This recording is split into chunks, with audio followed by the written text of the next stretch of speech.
Selamat petang, salam sejahtera. Isu hangat petang ini, panas, Tun Mahathir sedia ambil alih kerajaan dari Perikatan Nasional.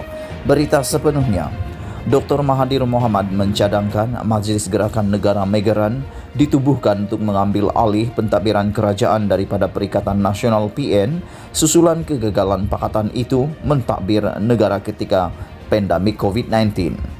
Bekas Perdana Menteri memberi cadangan itu ketika menghadap Yang di-Pertuan Agong Sultan Abdullah Sultan Ahmad Shah di Istana Negara hari ini. Kita cadang Magheren diberi kuasa untuk menyelesaikan beberapa masalah dihadapi negara.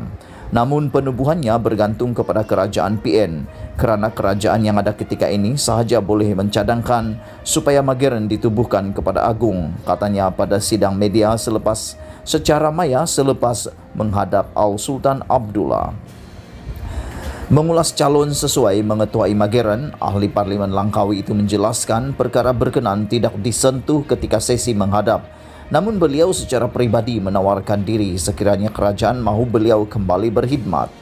Ketika ditanya adakah Yang di-Pertuan Agong menerima cadangan itu, Mahathir berkata, Sultan Abdullah tidak menolak atau membantah cadangan berkenan. Agung tak reject, tolak. Dia tak kata tidak, katanya. Mahathir menjelaskan, pejuang mencadangkan Magheren sebagai penyelesaian kepada krisis ketika ini kerana ia terbukti berkesan dalam menangani permasalahan politik ketika 1969. Magheren yang diketuai Tun Razak Abdul Razak Hussein ketika itu berjaya tangani masalah politik yang meruncing dengan menjemput parti lawan menyertai kerajaan.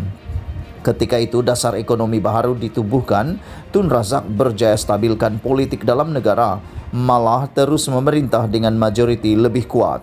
Saya rasa kali ini kita juga boleh lakukan, katanya.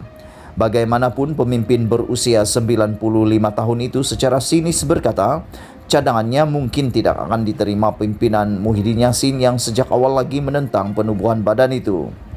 Saya tak yakin kerajaan Muhyiddin nak tubuh Magheren kerana awal-awal lagi Muhyiddin tak suka dan tetap tidak akan cadang Magheren kerana dia berpendapat PN sekarang cukup berjaya dalam semua bidang dan berjalan dengan baik.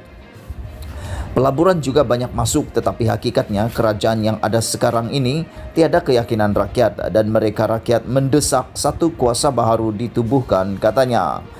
Terdahulu, Mahathir tiba di Istana Negara pada pukul 2 petang menaiki kereta Proton X70. Beliau menghadap Sultan Abdullah kira-kira sejam dan meninggalkan pekarangan Istana Negara pada pukul 2 petang. Pengerusi pejuang itu adalah pemimpin politik ketujuh menghadap Agong sejak semalam.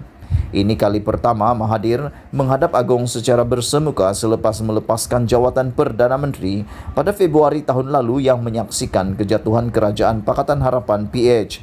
Sebelum ini, beliau 2 kali menghantar permohonan kepada Agong untuk menghadap selepas pengisytiharan darurat pada Januari lalu.